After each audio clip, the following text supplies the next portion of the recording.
Hi అందరికీ నమస్కారం అండి. ఈరోజు రెసిపీ వచ్చేసి సాంబార్ చేయడం ఎలా నాకు తెలిసిన పద్ధతిలో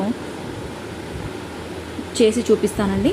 వాటికి కావలసిన పదార్థాలు పచ్చిమిర్చి, క్యారెట్, ఆలు, మునక్కాడలు, టమాటోస్, వెల్లుల్లి రెబ్బలు, బెల్లము, చింతపండు, ఎర్రపప్పు. తయారు చేసే విధానము: ఒక బాండీలో పప్పు వేసుకొని 1.5 గ్లాస్ వాటర్ పోసేసుకొని బాగా ఉడికిన తర్వాత కొంచెం పసుపు, 1 టీ స్పూన్ ఆయిల్,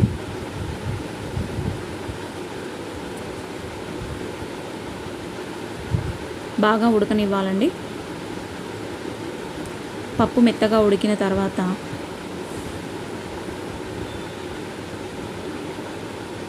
చింతపండు గుజ్జు తీసుకొని రసం పోసుకోవాలండి.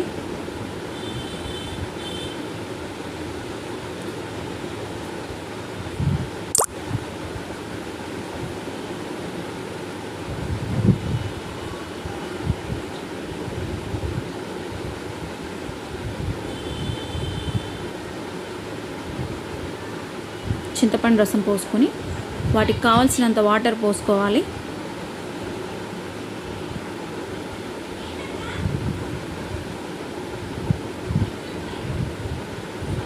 వాటర్ పోసుకొని పక్కన పెట్టుకోవాలి.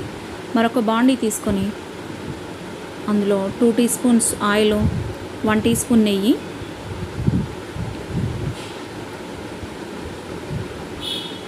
వేడయ్యాక కొంచెం ఆవాలు, 1/2 టీ స్పూన్ జీరా,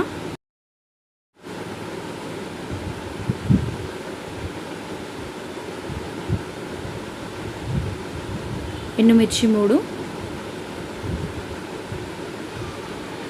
మినప్పప్పు, కొంచెం శనగపప్పు, 5 వెల్లుల్లి రెబ్బలు మెత్తగా దంచుకొని వేసుకోవాలి. కరివేపాకు రెమ్మలు, ఇంగువ. కొంచెం మగ్గాక పచ్చిమిర్చి, క్యారెట్, ఆలు, మునక్కాడలు వేసుకొని కలుపుకోవాలి.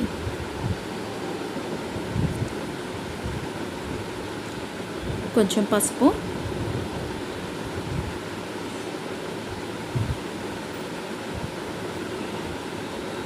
తగినంత ఉప్పు వేసుకొని కలుపుకోవాలి. మన దగ్గర ఏ కూరగాయలు ఉంటే అవి వేసుకోవచ్చు.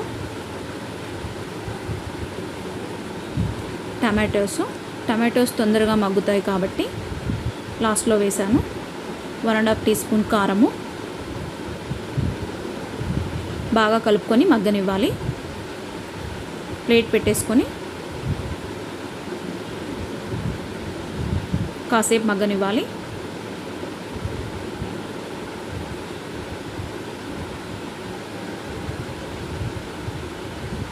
బాగా మగ్గిన తర్వాత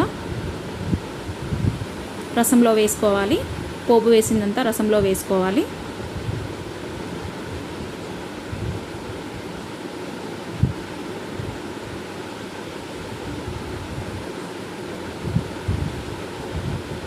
బెల్లము, కొంచెం బెల్లము, ఒక చిన్న సైజ్ అంతా చిన్న నిమ్మకాయ సైజ్ అంతా బెల్లము, సాంబార్ పౌడరు వేసుకొని బాగా కలుపుకోవాలి. బాగా కలుపుకొని దానిపైన ప్లేట్ పెట్టుకొని కాసేపు మగ్గనివ్వాలండి. ఆ తర్వాత రుచికరమైన సాంబార్ రెడీ అయిపోతుందండి.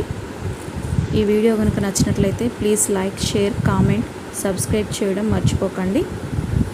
సాంబార్ రెడీ అయ్యాక సర్వింగ్ బౌల్లో సర్వ్ చేసుకోవాలండి. అంతే. బాయ్.